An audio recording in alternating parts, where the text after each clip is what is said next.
சிங்கம்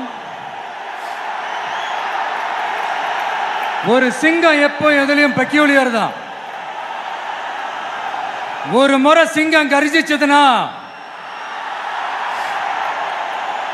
அந்த சவுண்ட்ல ஒரு 8 கிலோமீட்டருக்கு சும்மா அதிரும், எல்லா திசைகளும் அதிரும். அப்படிப்பட்ட அந்த சிங்கம் வேட்டைக்கு மட்டும்தான் வெளியில வரும், வேடிக்கை பார்க்கறதுக்கெல்லாம் வெளியில வராது. வேட்டையில கூட உயிரோடு இருக்கிற மிருகங்களை தான் வேட்டையாடும். அதுலயும் பெரும்பாலும் தன்னை விட பெரிய சைஸ் உள்ள மிருகங்களை தான் குறி வச்சு தாக்கும், ஜெயிக்கும். எவ்வளவு பசியில் இருந்தாலும் உயிர் இல்லாததை, கெட்டு போனதை தொட்டு கூட பார்க்காது. அப்படிப்பட்ட அந்த சிங்கம் அவ்வளவு ஈஸியா எதையும் தொடாது, தொட்டா விடாது. காட்டோட 4 பக்கமும் மார்க்கிங் மை டெரிட்டரின்னு தன்னுடைய பவுண்டரியை தானே வகுக்கும். அப்படிதான் அந்த காட்டையை தன்னோட கண்ட்ரோல்ல வச்சிருக்கும். சிங்கத்துக்கு கூட்டத்தோட இருக்கிறதுக்கும் தெரியும், தனியா இருக்கிறதுக்கும் தெரியும். அப்படியே தனியா வரணும்னு நினைச்சாலும் அஞ்சாம அலட்டிக்காம சும்மா கெத்தா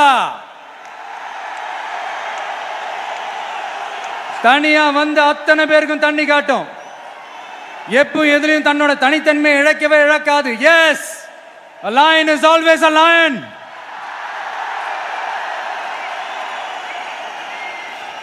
There are so many jackals and other animals in the forest, but there will be only one lion. And even if it is single, it will be the king of jungle. It is not only a description but also a clear declaration. சிங்கத்தை பத்தி பேசிட்டு நம்ம சிங்க குட்டிகளையும் சிங்க பெண்களையும் பத்தி நம்ம பேசாம இருக்க முடியுமா? அவங்கள எப்படி நான் மறப்பேன்? அவங்க தான் என்னுடைய உயிராச்சே, என் நெஞ்சில் குடியிருக்கும்.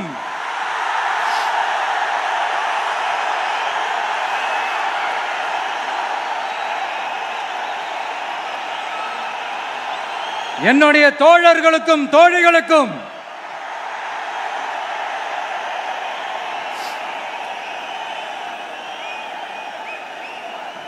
நேர்ல வர முடியாத சூழல்ல வீட்டில் இருந்துகிட்டே நம்மளுடைய இந்த மாநாட்டில் நேரலை வாயிலாக கலந்துகிட்டு இருக்கிற என்னுடைய அம்மாக்கள், அக்கா தங்கைகள், அண்ணன் தம்பிகள், நண்பர்கள் அனைவருக்கும் என்னோட உயிர் வணக்கம்.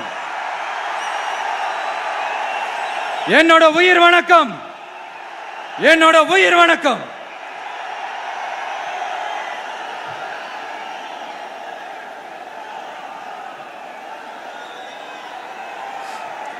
வீரம் விளையும் மாமதுரை மண்ணை வணங்குகிறேன்.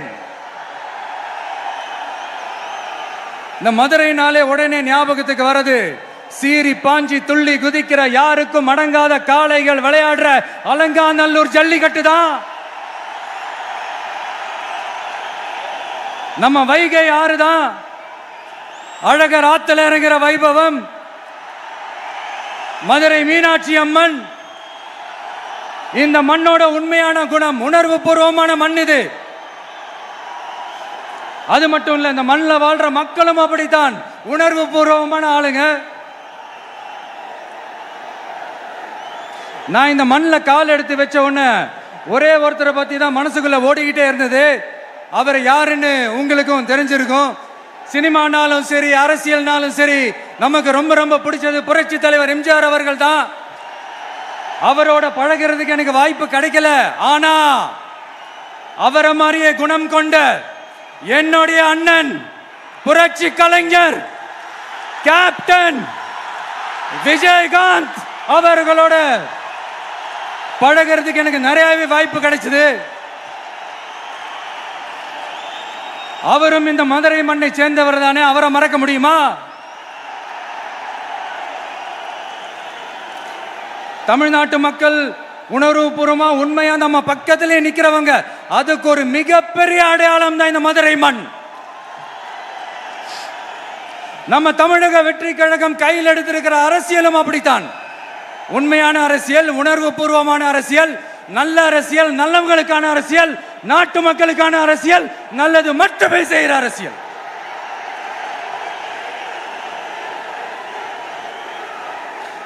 இதோ நம்மளுடைய இந்த இரண்டாவது மாநில மாநாடு வாகை சூடும் வரலாறு திரும்புகிறது. அப்படி இந்த மாநாட்டுக்கு பேர் வச்சிருக்கிறோம். 1967 1977 நம்ம தமிழக அரசியல் ஒரு மிகப்பெரிய ஆட்சி அதிகார மாற்றங்கள் ஒண்ணு நடந்துச்சு இல்லையா? அதே மாதிரிதான் அடுத்த வருஷம் 2026 அப்படி ஒரு வரலாறு திரும்ப போகுதுன்னு உறுதியா சொல்றதுக்கான மாநாடு தான் நம்மளோட இந்த இரண்டாவது மாநில மாநாடு. விக்கிரவாண்டி விசாலையில் நம்மளுடைய ஃபர்ஸ்ட் மாநாடு நடத்தணும், வெற்றி கொள்கை திருவிழா. அதுக்கப்புறமே நீங்க பார்த்திருப்பீங்க, தமிழக அரசியல் அந்த தட்ப வெப்பத்தையே மாத்தினுச்சு. நமக்கு எதிராக எத்தனை குரல்கள். ஆனா உங்களுக்கு தான் நம்மளை பத்தி நல்லா தெரியுமே, எந்த குரலையும் காதலையே போட்டுக்காம மக்களோட குரலை மட்டுமே கேட்டுக்கிட்டு நமக்கு எதிராக வர அத்தனை கூக்குரல்களையும் சின்னதா ஒரு சிரிப்போடவே கடந்து வந்திருக்கிறோம். அது இல்லாம நம்ம மாநாட்டில் ஒலிக்கிற இந்த குரல் இந்த ஒற்றை தமிழ் மகனோட குரல் மட்டுமல்ல, ஒட்டுமொத்த தமிழ்நாட்டு மக்களுடைய குரல். தமிழ்நாட்டில் இருக்கிற ஒவ்வொரு வீட்டில இருந்தும் ஒலிக்கிற குரல், ஒட்டுமொத்த உலகெங்கும் வாழும் ஒவ்வொரு தமிழ் வீட்டிலிருந்தும் எழும் குரல். இந்த சினிமா என்கிற மாபெரும் கலை ஆயுதத்தின் வாயிலாக சாதி, மதம், இனம், பாலினம், மொழி கடந்து இந்த நாட்டின் மூளை முடுக்கெங்கும் ரசிகர்களாக இருந்து தோழர்களாக நம்மோடு பயணிக்க துவங்கியுள்ள அனைவரோடும் இணைந்த ஒவ்வொரு மனிதருக்காகவும் ஒலிக்கிற உரிமை குரல். மாநில உரிமைக்காக, பெண் உரிமைக்காக, சமூக நீதிக்காக, சமநீதிக்காக, மதச்சார்பின்மைக்காக உண்மையா ஒலிக்கிற குரல். அதனால் இந்த குரலுக்கு எதிராக இன்னும் இன்னும் எத்தனை எத்தனை கூக்குரல்கள் வந்தாலும் ஓங்கி ஒலிக்குமே தவிர ஒரு நாளும் ஓயவே ஓயாது. Yes, it is an unstoppable voice, an unstoppable force.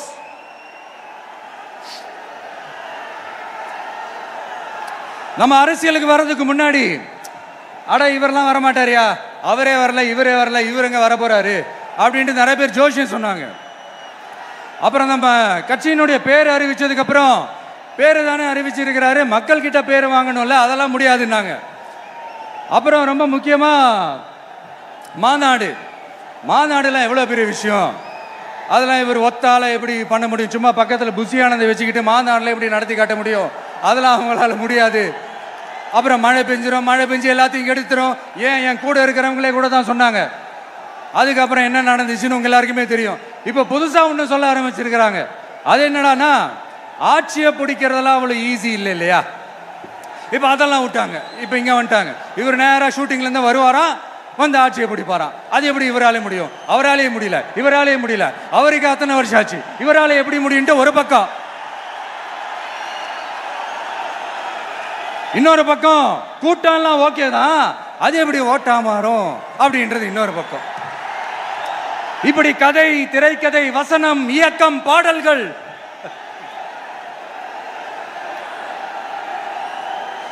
அதனால இந்த அரசியல் ஆய்வாளர்களுக்கு நான் சொல்றதெல்லாம் ஒன்னேதான், நல்லா கேட்டுக்கங்க. இந்த விஜய் ஏதோ இந்த பல லட்சம் பேர் கூடுற கூட்டத்தில் மட்டுமே இருக்கிறாரு அப்படின்னு மட்டும் தப்பு கணக்கு போட்டாதீங்க. ஏன்னா நம்மளுடைய இந்த கூட்டம் வெறும் ஓட்டா மட்டும் இல்லைங்க, வரப்போற தேர்தலில் மக்கள் விரோத ஆட்சியாளர்களுக்கு நாம வைக்க போற வேட்டா, நம்மளை கோட்டைக்கு அனுப்ப போற ரூட்டா இருக்க போதுன்னு சீக்கிரமாவே தெரிஞ்சுப்பீங்க. ஏன்னா கோடிக்கணக்கானவங்களோட ஹார்ட்லயும் வீட்லயும் ஏற்கனவே ஆல்ரெடி உயிரா, உணர்வா, உறவா இருக்கிறோம். நம்மளுடைய கனெக்ட் எல்லாம் வெறும் மக்களோட மட்டும்தான். நாம யாருன்னு அவங்களுக்கு தெரியும், அவங்க யாருன்னு நமக்கு தெரியும். நாமளும் நம்ம மக்களும் எப்படி இருக்கிறோம்னு எதிரிங்களுக்கு நல்லாவே தெரியும். இருந்தாலும் இந்த விஜய் எதுக்குப்பா வந்திருக்கிறாரு, இவர் என்ன புதுசா என்ன திட்டம்லாம் சொல்லிட்டாரு அப்படின்னு வேற நிறைய கேள்விகள். இந்த சொல்றேன் தெரிஞ்சுக்கங்க. பெண் குழந்தைகள், பெண்கள் மற்றும் வயசானவங்களோட பாதுகாப்புல தான் நம்ம பிரையாரிட்டியே.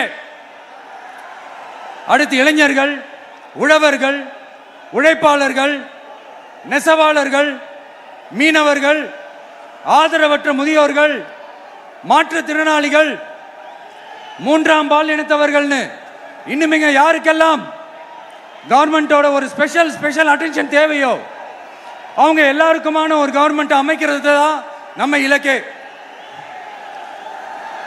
நான் ஏற்கனவே சொன்னதை தான் இங்க நான் திரும்பவும் சொல்றேன். நம்மளுடைய இந்த தமிழக வெற்றி கழகம் ஏதோ அரசியல் ஆதாயத்துக்காக தொடங்கப்பட்ட கட்சியெல்லாம் கிடையாதுங்க.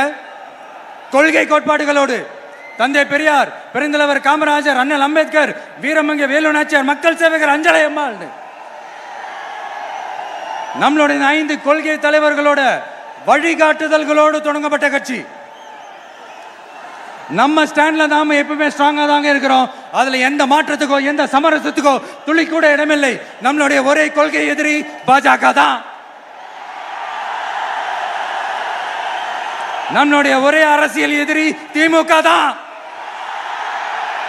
எப்படி? நம்மளுடைய ஒரே கொள்கை எதிரி, நம்மளுடைய ஒரே அரசியல் எதிரி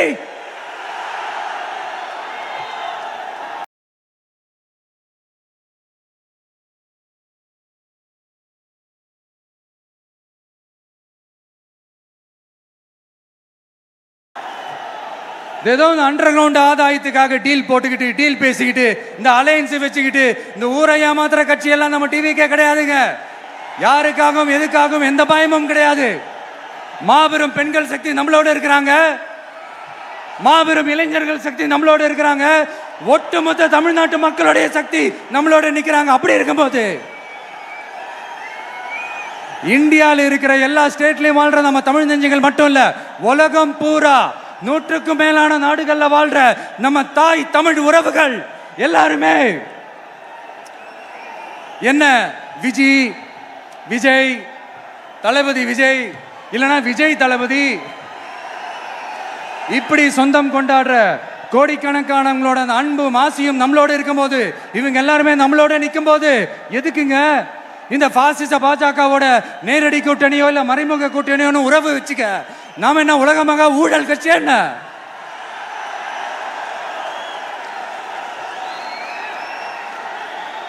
நம்மளை பத்தி சின்னதா ஒரு உண்மை ஒண்ணு சொல்லலாமா? என்னடா இவர் வாயால இப்படி சொல்றாருன்ட்டு யாரும் தவறா நினைச்சுக்க வேணாம். ஏன்னா இது ஒரு விதத்துல ஒரு ஃபேக்டும் கூட, அதனாலதான் நான் சொல்லணும்னு ஆசைப்படுறேன். நம்ம யார் தெரியும்ல? நாம எல்லாருமே சொல்றேன், நாம யார் தெரியும்ல? இந்தியாவின் மாபெரும் மக்கள் சக்தி கொண்ட ஒரு மகத்தான வெகுஜன மக்கள் படை.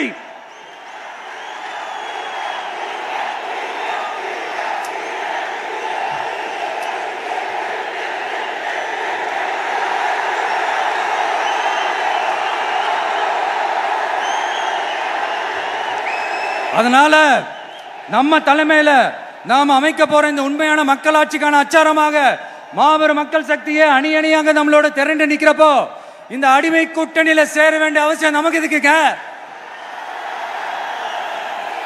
நம்மளுடைய இந்த கூட்டணி சுயமிழந்த கூட்டணியெல்லாம் இருக்காது, சுய மரியாதை கூட்டணியா தான் இருக்கும். இந்த ஒரு பக்கம் RSS கிட்ட அடிபணிஞ்சுக்கிட்டு, இன்னொரு பக்கம் மதச்சார்பற்ற கூட்டணின்னு இந்த மக்களை ஏமாத்துற கூட்டணியெல்லாம் நம்ம கூட்டணி இருக்காது.